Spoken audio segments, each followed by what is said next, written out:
On this crunchy and creative episode of UTR, we're heading downriver for local chips with family flavor. A soul food spot you'll want to savor. A festival where art meets heart. And a roller derby team that'll knock your socks off. Don't blink, or you might miss the action.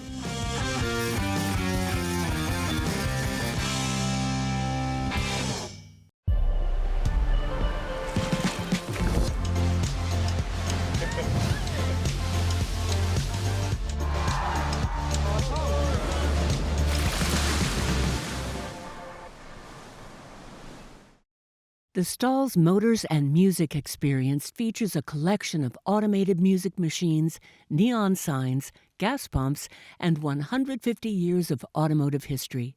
More info at stallsauto.com. We've been around the world, But there's one place we keep coming back to. and the more we explore, The more we realize. it's the place to be. I'm Tom Dalton, I'm Jim Edelman. and this is Under the Radar, Michigan.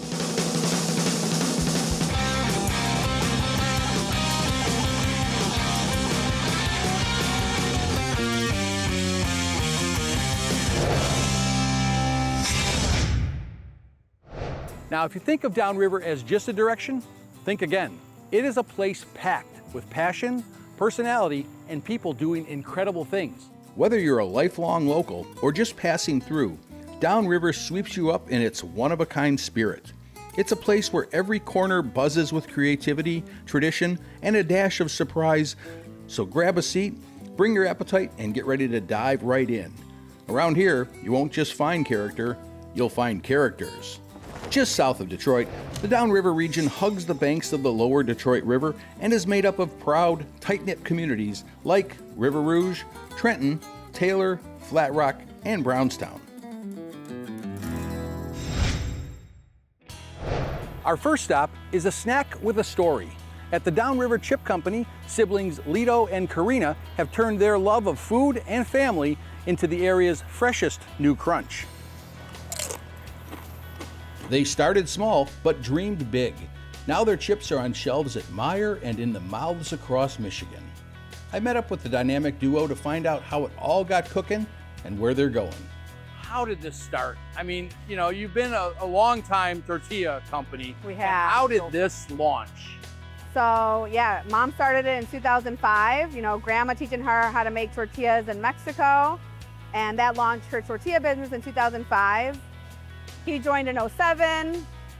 It was a small shop, Yep. Yeah. shop in Melvindale, and it was just purely tortillas.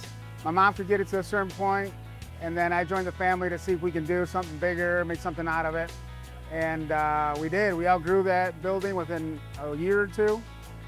We moved in here, and the room just gave us a lot more room to play and co-pack for others. And so we started producing chips. We got room for a fully automated line. The bag is what grabbed me. I was walking through bushes and it stopped me Just popped, in my right? tracks. It did. And it, unlike anything else in that world, it was, you know, it's definitely a heritage band. It is. So You know, when we were producing for others and we knew our capacity and we learned so much along the way with co-packing for others, and we said, why can't we do that for ourselves? Maybe we need to rebrand and do something that we're 100% Mexican, but born and raised here. So we wanted something to connect both cultures together.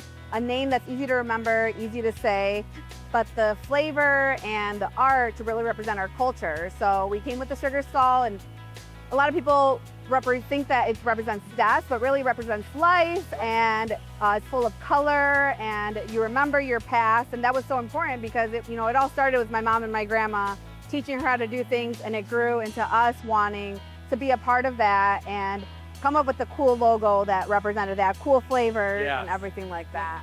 and that's what's fun, you know, even for us on the show, when we walk through the market and we see someone that we've had on the show in the past, I mean, it's a little reverse for how we saw it on the show, and now we're here. But so brother and sister, I mean, it's could be a challenging relationship. Yeah, right? absolutely. Well, we kind of grew up like in 05. I mean, she was just a little girl, 14 years old, and Mom would take us on the weekend to help her out at her shop, and so we kind of grew up in the business at a young age, and now we try to be adults and Try. be a little more civil when we. When you look at this line, it makes sense to someone who doesn't know. You know, there's the cutter, there's the dryer, it goes into the fryer, then they throw some spice on it, then it gets bagged. It's super short. Seems easy, right? It does seem easy. It's easy, right? Well, there was a lot of hand frying that led to this portion of the day. Yeah. It took a lot of long years of trying to build the business, all hand frying, and we got to a point where we just couldn't do it anymore, and we had no choice but to move this route. Well, you know, I look at the flavors you have, and they're very well thought out. What's on the plan? What flavors next? Yeah. We actually have a pita chip coming out. We have 5 flavors, and those were also very carefully thought out. And the reason for the pita chip is just with the tortilla chips, we're all about family and getting together and, you know, sharing each other's time over food. And whenever we're cooking or have a grill out, we got the chips and the salsa, and we also have the pita and the hummus. Like, those 2 things never fail, so we decided to launch our own pita with different flavors, and that should be coming. Put a little twist to the name to kind of add a little flavor of us, so we called it Señorita Pita. There you go. And so I think that's going to be a catchy name, and hopefully it moves. So where do you see this going? How do you grow beyond Meyer, Bush's, and Westport? Yeah, so we're doing all of our own deliveries. We're DSC everywhere we go. We're still the ones going, knocking on doors, trying to present our products, you know, to the independent markets. We're hoping for a distributor, you know, to really help launch us to the whole state of Michigan and even outside of that. So I think we're ready for that next We're in step. that growing stage Yeah. right now, but we're ready for that step to take. So what does it mean to represent Downriver on every bag? Well, it's a big responsibility. I mean, we're from Downriver. We've always have been. We always wanted to represent the area. Yeah, and it's fun being part of the community, you know?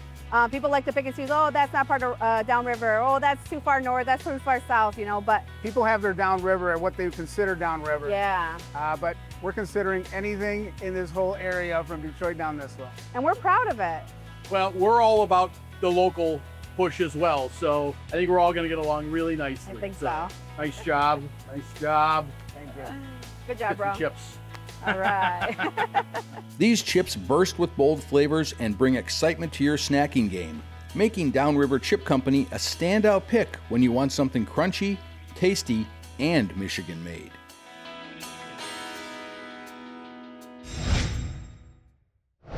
Well, after we got our snack on, we're going to head down to where inspiration meets the canvas and the wall. Each year, Trenton transforms into the celebration where creativity, color, and community turn into the Trenton Art Festival. Walking through the streets of vendors and festival activities, we found towering works of art being crafted right before our eyes. Wanting to discover the source of these colossal works, I caught up with Michelle Tanguay, one of the creative forces behind the fest, and 2 of the muralists to learn why art has found such a perfect home here. So just in the last 5 minutes that we've been standing here, this town loves you right now. It's not me. It is not. It's the event. It's the event, and I'm really just the conduit that everything travels through and to make it happen, but it takes an entire village behind me, the Trenton DDA, the city, everybody who works for the city, all of these business owners, and I just feel really lucky and blessed to just be able to facilitate the artists and these incredible murals. Yeah, and I think, you know, when I look at this, and I know what goes into doing an event, it's still a lot of work that even, you know, unless you're there day in and day out. But what do you think it means to a community like Trenton to have this level of world-class muralists come? It means everything to them. They're so thankful. They love the artwork. It brightens up the community. The first year we came in and we painted, and everyone, before we painted, everyone was a little unsure. And then it went up and they're like, oh my goodness, this is really amazing. And now it's just the icing on the cake every year from that. Yeah. So it's great. Yeah. Well, and just talking to Naomi and to Yolene, the process that they go through to transfer from their brain to their sketch to the wall, that's that is a lot of work that goes in. And then talking to them about the quality of the texture of the wall. Oh yeah. You know, Yolene had a very challenging one. set of geese there. Yep. And when I sent her a photo of the wall and I said, hey, I want to pitch you for this job. You do not want it though.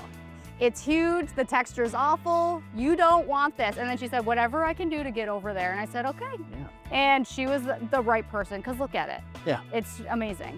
When I drive through, it just is, oh, over here is this one. And then you know, you make that little head cook and you're like, and that's Mia and her grandson. Exactly. And those little stories are fantastic. And that's what it's all about. It's about the stories. It's about the stories of the past, the present, and the future of what we want it to look like. And the future is bright for Trenton.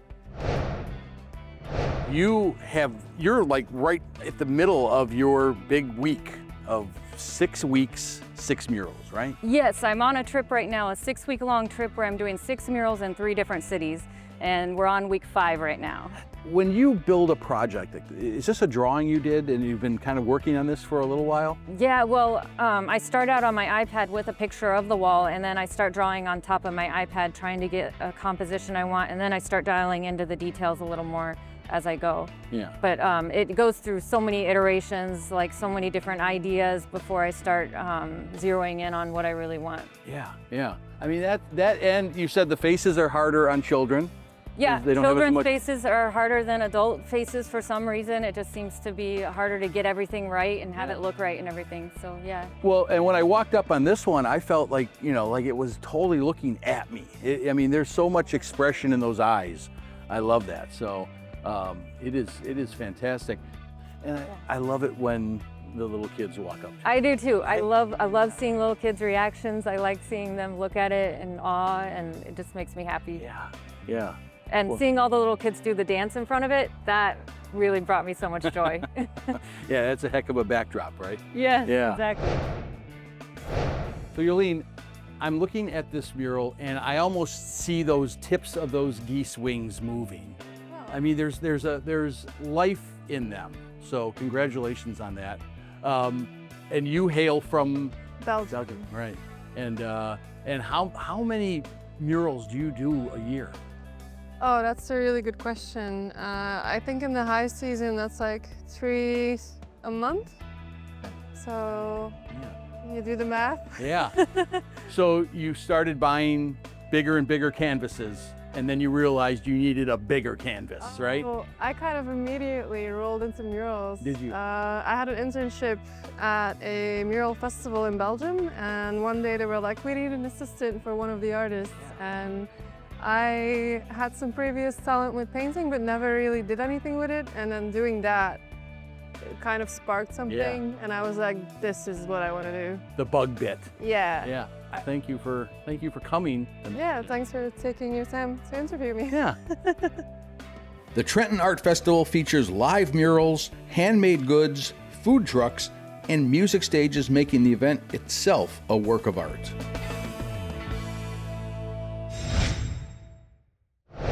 You know, of course, all that walking made me hungry. It's a good thing we have a soul-satisfying restaurant here in Flat Rock that brings together heritage and heart in one restaurant. I met up with owners Blonnie and Miller Taylor, whose passion for family recipes and community nourishment comes through in every bite. Also joining us was Bill Miller, who rebuilt the former Waterworks building into a beautiful restaurant. So, Miller and Blonnie, you guys run the restaurant. Correct. Bill, you own the building. And it's a match made in heaven, right? So what I love about this was the Waterworks, right? The water plant. Designed by Albert Kahn. Yeah, I mean, how many buildings you get to work on that are designed by an architect of that quality and that nature and what he's built in this town? It's nuts. Yeah. So let's talk food. Let's talk food. Let's talk food. I mean, you're cooking my comfort food. I mean, you know, food that can put on a couple pounds in one meal. I love it. For sure. I love it. So tell me about the dishes. Tell me about, like, you know, the stuff you like cooking. Well, I love cooking. I started out with ribs, you know, I love cooking ribs. And I barbecued them at first with the barbecue grill. And I got about man, I had about 7 grills. And that's probably an understatement. He Yeah. probably has about 9 or 10.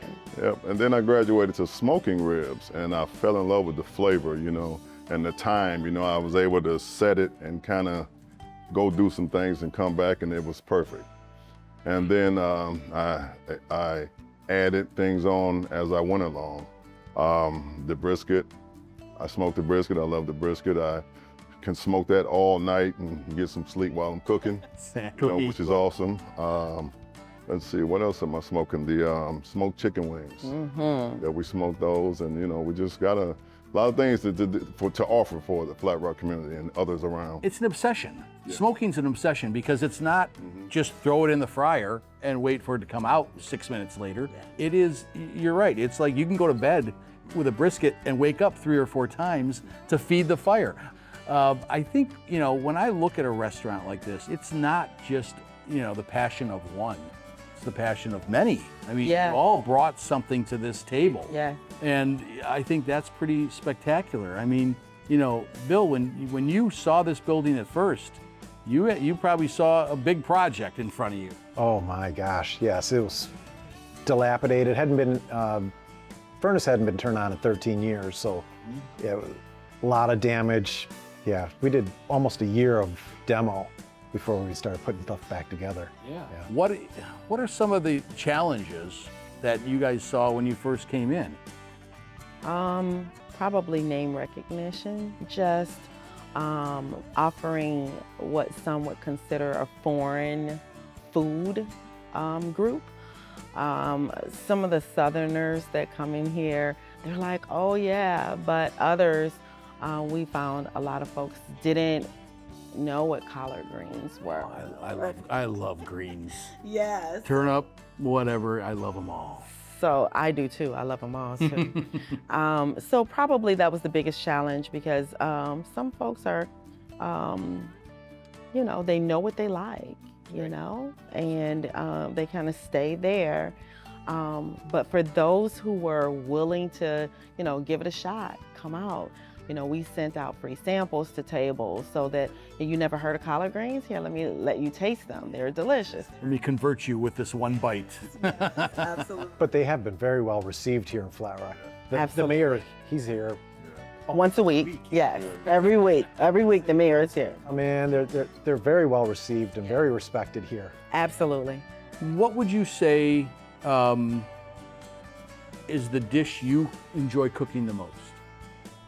Oh man, the dish I enjoy, actually it's the brisket. Yeah. Because it takes so much time and love, you know, the injection that I gotta inject it with, and then to create the bark and to make sure the bark comes out barky.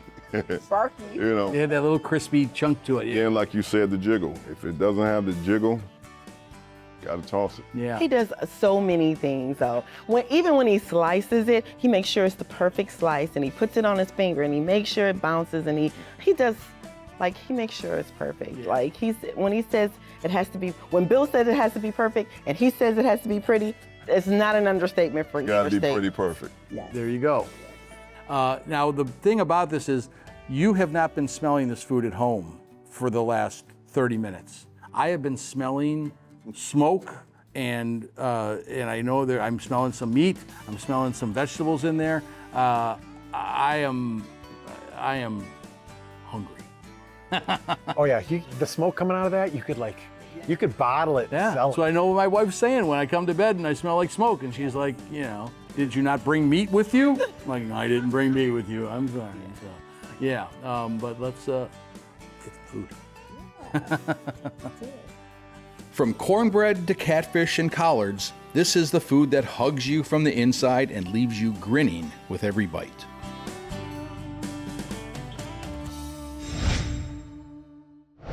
It's time to lace up for a whirlwind of wheels, whistles, and wicked awesome women. At Dixie Skateland in Newport, the Downriver roller dolls are redefining strength, strategy, and sisterhood one lap at a time. I had a chance to talk roller derby with some of the skaters and learned what makes roller derby such a wild, welcoming ride. So Jessa, you got to explain this game to me. I'm confused, frightened, and also willing to learn. So Yeah, I mean, I feel like that's how everyone feels when they're watching roller derbies, playing roller derby, so nothing new there. So how it works is there's 2 teams playing against each other, obviously, so you have 4 blockers, 1 jammer on each team, so 5 playing at one time from each team. The blockers are trying to stop the opposing jammer from getting in front of them through the pack, while also trying to get your jammer through the pack of everybody. Gotcha. So there's a little defense and offense at the same time. So do you score a point when you lap, or when you pass the jammers and blockers? So you score a point by passing opposing blockers. So every opposing blocker that you pass is a point. I got you. Okay, so you don't have to lap anyone. You just have to get past everyone. So your first initial kind of get through as a jammer, you don't get any points. That's just getting what we call a lead jammer.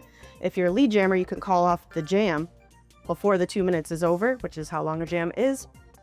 And then your second time around, if you get through those blockers, you get a point for each blocker that you get past. Gotcha. What does this sport mean to you? It means a lot to me. So before I started, I was a pretty introverted, shy person. And I was kind of looking for a community of people that were similar to me, had similar interests. And I found roller derby at a street fair. I ice skated for my whole life, so I thought I could probably do it. Turns out I was right. It's been a great community to be a part of. Everyone is very accepting.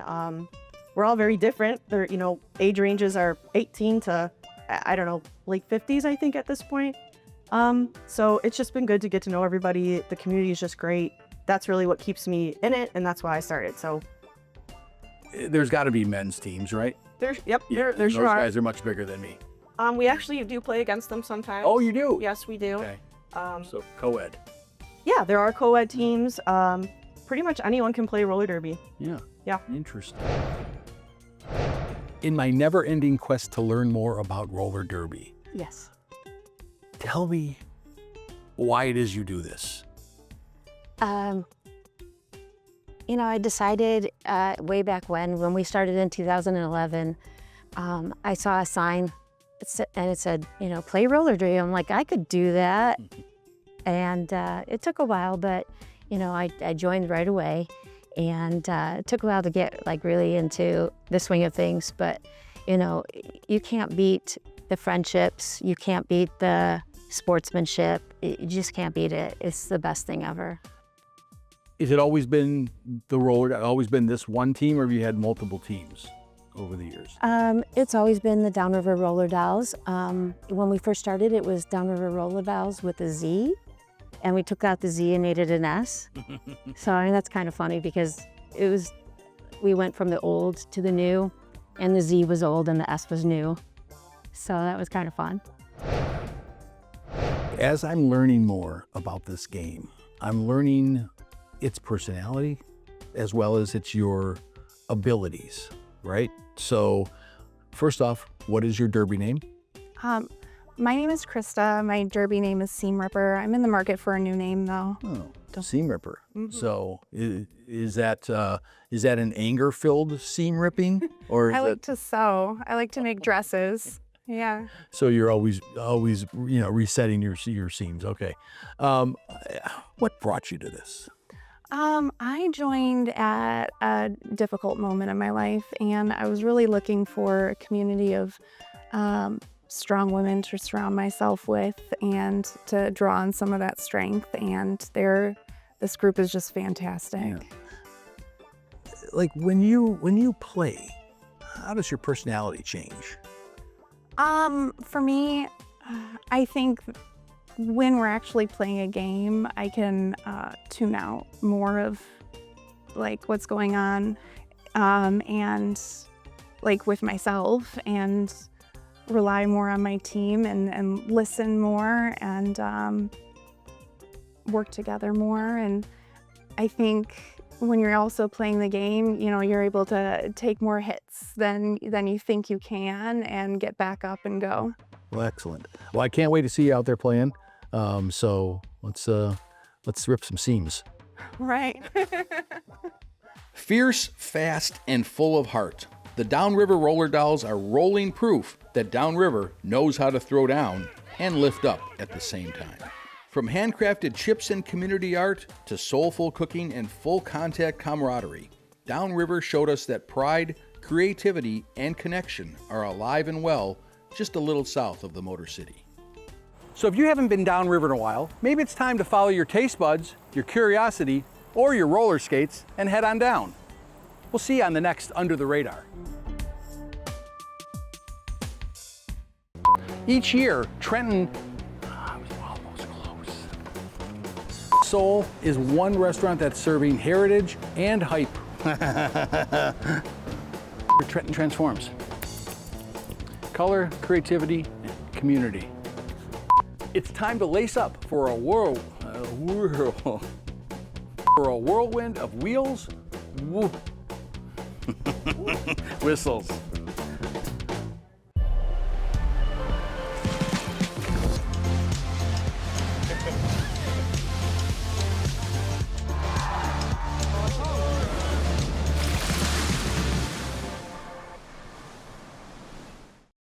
The Stalls Motors and Music Experience features a collection of automated music machines, neon signs, gas pumps, and 150 years of automotive history. More info at stallsauto.com.